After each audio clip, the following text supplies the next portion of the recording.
In 1911, Ms. Helen A. Ganser was hired as librarian of the normal school. Prior to 1922, the library would have to close due to cold and darkness, but in 1922, they added electricity. By spring 1961, the chapel in Old Main was being used as a library annex. The new library was built in the same general location to keep it at the center of the campus.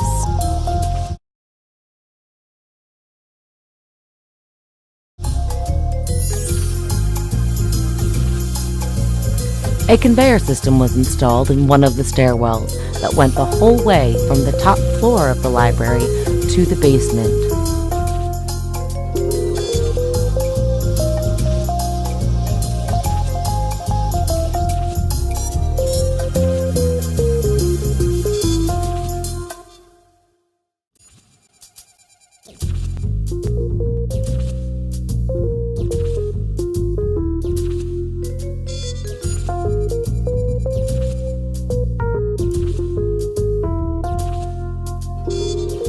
According to Access Services Supervisor Deborah Sowers, when the box exited to the conveyor landing, it was lifted off and placed on a particular skid by the collection code and number labels. The skids were filled with 30 boxes and then shrink-wrapped around the sides and forklifted onto the truck for delivery to the warehouse, where the pallets were arranged by collections on a huge pallet frame in the warehouse. There were 475 pallets prepared for the general collections of the library.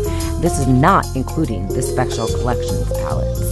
The Dewey collections are being reclassified to Library of Congress classification, so all of these pallets needed to be replaced on the lower frames so that the staff will have access to these collections while residing at the warehouse offices.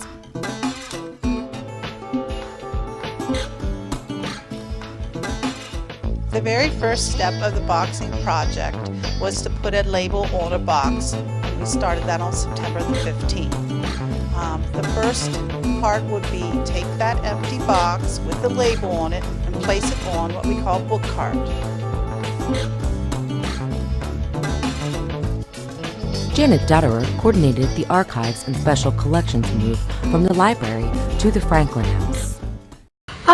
It was a very involved process that started in May of this year, in which we started packing up the books in special collections, and we inventoried everything that we packed. And so we did our reading room first, and then we moved into what we had in storage in the basement, which was a lot of unprocessed materials. And that didn't take quite as long because we didn't need as much of an inventory. But then when we did our manuscripts, rare books, and archives, we inventoried everything. And so that took us all summer and into the fall, and we really finished it up the first week of October, only to move at the second week of October. And that was just moving everything into storage.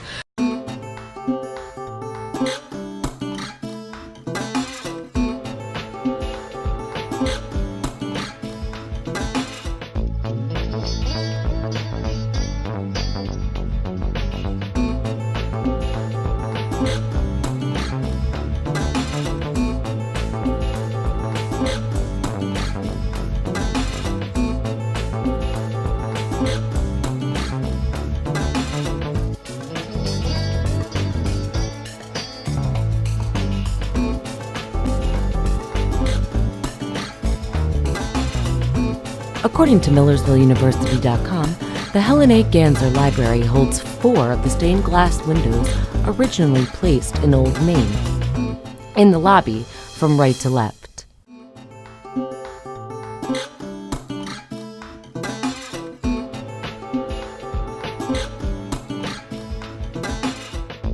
After the library is renovated, all of the stained glass windows will remain, but will be moved to new locations. The cracked or broken pieces of glass will be replaced, and new display cases will be fabricated.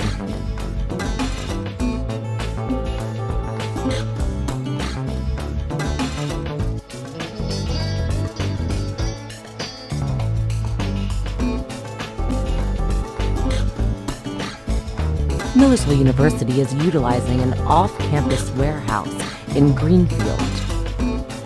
An average of 996 boxes were packed daily, conveyed down the stairs, and delivered to the warehouse.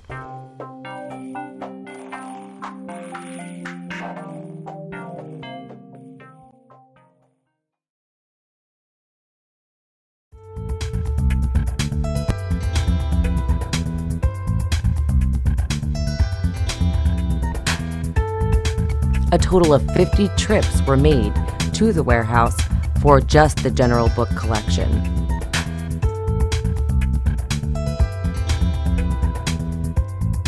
The labels that they prepared and placed on each box identifies each pallet.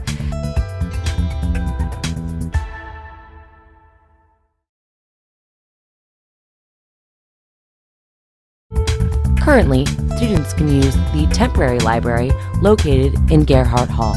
They can also go on to Millersville University Library's website and use the Easy Borrow system or the online live chat with the librarian if they need help locating materials. I understand that our estimated time frame for returning all of these book collections back could be as soon as February 2013. The completion for the new library is slated to be a grand opening during the fall semester of 2013.